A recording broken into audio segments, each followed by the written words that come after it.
एक बार एक सेठ जी थे। सेठ जी के एक बेटी थी। सेठ जी के पास में बहुत सारा पैसा था और वे बहुत से गरीबों की मदद भी करते थे। सेठ जी ने अपनी बेटी की शादी भी एक अच्छे परिवार में कर दी, परंतु उस बेटी का पति बहुत ही शराबी और जुआरी किस्म का निकला। धीरे धीरे सेठ जी की बेटी के घर की सारी धन संपत्ति खत्म हो गई और उसके घर में दुर्भाग्य हो गया। वह गरीबों की तरह दिन गुजारने लगी। सेठ जी की पत्नी बहुत ही चिंतित रहती। वह अपने पति को कहती कि आप दुनिया भर के लोगों की मदद करते हो, अपनी बेटी की मदद क्यों नहीं करते हो। तब सेठ जी कहते हैं कि जिसके भाग्य में जितना लिखा होता है उसको उतना ही मिलता है। अगर मेरी बेटी के भाग्य में धन दौलत लिखी होती तो जिस परिवार में मैंने उसकी शादी की थी वह कंगाल ही नहीं होता, हमेशा धनवान ही रहता। परंतु अभी उसके भाग्य में धन दौलत नहीं लिखी है, तब तक उसके पास नहीं है, लेकिन जिस दिन उसका भाग्य पलटेगा तब अपने आप ही उसके पास वापस धन दौलत आ जाएगी। परंतु सेठ जी की पत्नी इस बात को मानती नहीं थी। वह हमेशा जिद करती रहती थी। एक दिन सेठ जी किसी काम से बाहर गए हुए थे। पीछे से सेठ जी का दामाद घर पे आया। जब सास ने देखा कि मेरा दामाद आया है तो वह बड़ी खुश हुई। उसने उसका आदर सत्कार किया, खाना वगैरह खिलाया, बहुत सारी बातें करने लगी। फिर वह सोचने लगी कि मेरे दामाद के घर की हालत अच्छी नहीं है और मेरी बेटी भी इस वजह से दुखी हो रही है। क्यों ना मैं आज अपने दामाद की मदद कर दूं, क्योंकि सेठ जी को तो मैं जब भी बोलती हूँ वह टाल जाते हैं कि इसके भाग्य में अभी लिखा नहीं है।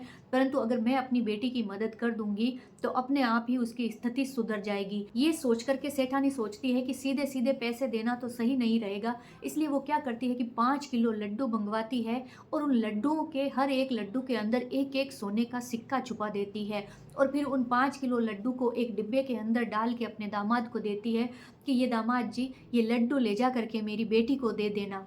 दामाद उनको लेकर के चलता है।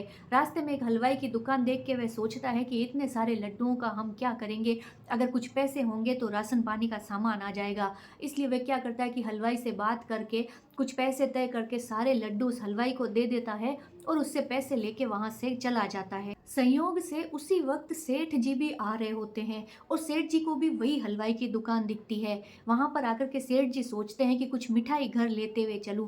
अचानक से उनको मोतीचूर के लड्डू दिखाई देते हैं। सेठ जी लड्डू देख करके दुकानदार को बोलते हैं कि मुझे ये लड्डू चाहिए। दुकानदार बोलता है कि सेठ जी 5 किलो लड्डू है, आप तो पूरे ही ले जाओ, आपके काम आ जाएंगे। सेठ जी पैसे देते हैं और पूरा का पूरा लड्डू का डिब्बा उठा के वापस घर आ जाते हैं। जैसे ही घर आके वो सेठानी को लड्डू का डिब्बा देते हैं, सेठानी सेम वही डिब्बा देख के चौंक जाती है। वह जल्दी से डिब्बे को खोलती है, अंदर से एक लड्डू निकाल के तोड़ती है तो उसमें से सोने का सिक्का निकलता है। सेठ जी चौंक जाते हैं और पूछते हैं कि इसके अंदर से सोने का सिक्का कैसे निकला। तब सेठानी सेठ जी को पूरी बात बताती है। तब सेठ जी मुस्कुराते हुए कहते हैं कि मैंने कहा था ना कि भाग्य से पहले कभी नहीं मिलता है। जिसके भाग्य में जिस वक्त जो लिखा है उसे उसी वक्त मिलेगा।